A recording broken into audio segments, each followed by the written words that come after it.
पूरी खुशहाली, समग्र विकास तभी संभव है जब आप यह देखें कि मुस्लिम युवाओं के एक हाथ में कुरान शरीफ है तो दूसरे हाथ में कंप्यूटर है। हाँ, 1 मार्च 2018 को इस्लामिक स्कॉलर कॉन्फ्रेंस में प्रधानमंत्री नरेंद्र मोदी ने यही कहा था, मुसलमानों के एक हाथ में कुरान और दूसरे हाथ में कंप्यूटर। लेकिन कमाल देखिए, इस बयान के कुछ सालों बाद उनकी ही सरकार ने अल्पसंख्यक समुदाय के हाथ से कंप्यूटर छीनने की या कहें हायर एजुकेशन से दूर करने की एक कोशिश की है। हायर तो दूर, बेसिक एजुकेशन हासिल करने के रास्ते में भी एक बड़ी रुकावट खड़ी की गई है। इसलिए हम पूछ रहे हैं, जनाब ऐसे कैसे? केंद्र सरकार ने हजारों अल्पसंख्यक छात्रों को फायदा पहुंचाने वाले मौलाना आजाद नेशनल फेलोशिप को बंद करने का फैसला किया है। इस स्कॉलरशिप के जरिए अल्पसंख्यक समुदाय के छात्रों को एमफिल और पीएचडी के लिए वित्तीय सहायता दी जाती थी। यहां अल्पसंख्यक मतलब है बौद्ध, ईसाई, जैन, मुस्लिम, पारसी और सिख समुदाय के छात्र। अल्पसंख्यक मामलों की मंत्री स्मृति ईरानी ने लोकसभा में इस फैसले की जानकारी देते हुए कहा कि MANF मतलब Maulana Azad national fellowship scheme केंद्र सरकार के कई दूसरी स्कीम से ओवरलैप हो रही थी। अल्पसंख्यक स्टूडेंट्स के लिए केंद्र सरकार की कई स्कीम है।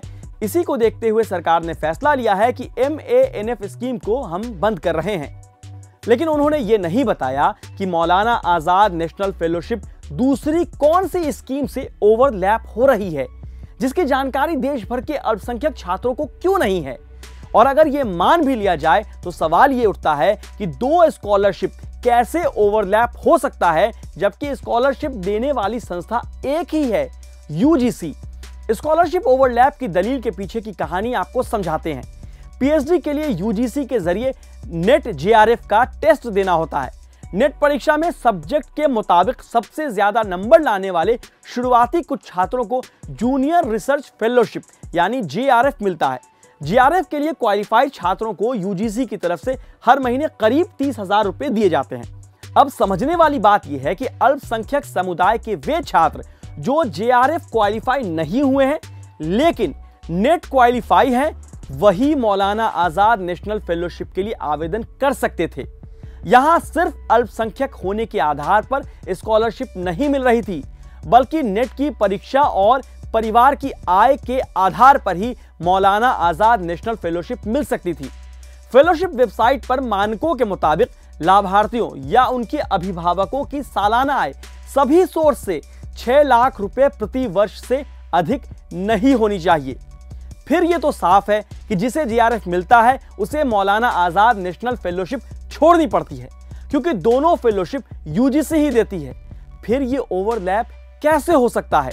अलीगढ़ मुस्लिम यूनिवर्सिटी यानी AMU के इतिहास विभाग के प्रोफेसर सैयद अली नदीम रजावी ने क्विंट से कहा, हर कोई JRF के लिए योग्य नहीं हो पाता, इसलिए आर्थिक रूप से पिछड़े मुस्लिम छात्रों के लिए MANF एक बहुत अच्छा विकल्प था।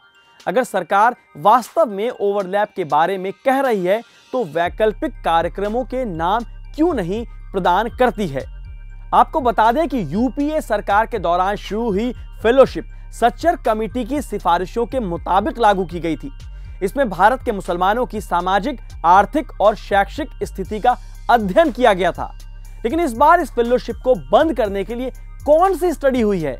JNU के सेंटर फॉर पॉलिटिकल साइंस में सहायक प्रोफेसर हरीश वानखेड़े ने इस पर क्विंट से कहा, मंडल आयोग और सच्चर समिति की रिपोर्ट जैसी विभिन्न रिपोर्ट से रिसर्च के बाद मिले सबूतों को देखना महत्वपूर्ण है, जो दिखाते हैं कि मुसलमानों की एक बड़ी आबादी शैक्षिक रूप से पिछड़ी हुई है।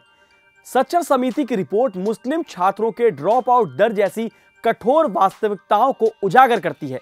ये फेलोशिप एक अद्भुत योजना थी। ये बहुत महत्वपूर्ण भी थी, विशेष रूप से निम्न आय वाले लोगों के लिए।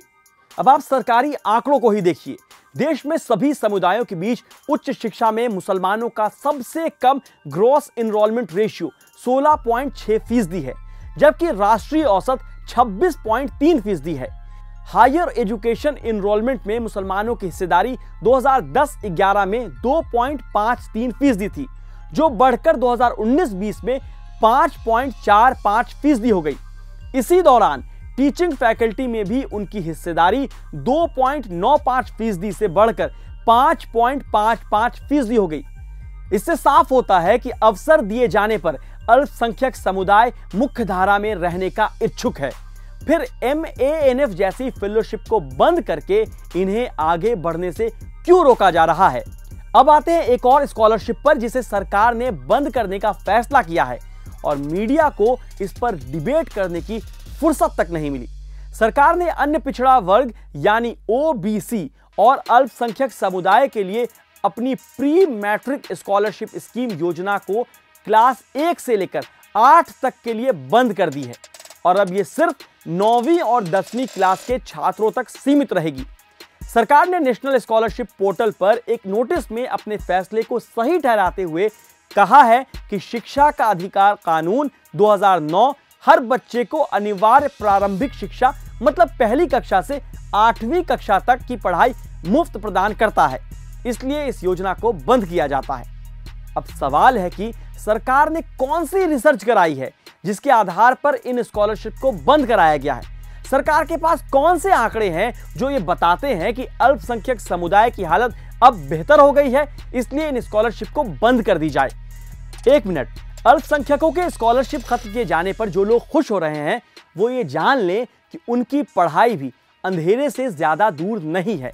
केंद्रीय शिक्षा मंत्री धर्मेंद्र प्रधान ने लोकसभा में बताया है कि देश भर के सेंट्रल यूनिवर्सिटी, IIT और IIM में प्रोफेसर के 11,000 से ज्यादा पोस्ट खाली हैं।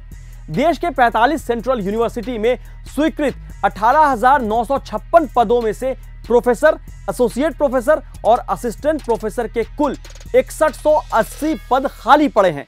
इसी तरह IIT में स्वीकृत 11,170 पदों में से कुल 4502 पद खाली हैं। IIM में फैकल्टी के 1566 पोस्ट में से 493 पोस्ट खाली हैं। अब बताइए, शिक्षक कम होंगे तो पढ़ाई कौन कराएगा? पिछले कुछ वक्त से देश भर की यूनिवर्सिटी में छात्र फीस बढ़ोतरी से लेकर हॉस्टल और मेस फीस को लेकर आवाज उठा रहे हैं और अब स्कॉलरशिप छीनकर हायर स्टडीज से रोकना, ये कैसा सबका साथ सबका विकास है जब पिछड़े अल्पसंख्यक तबके के छात्रों के हाथ से किताब ही छीन ली जाए? इसलिए हम पूछ रहे हैं, जनाब ऐसे कैसे?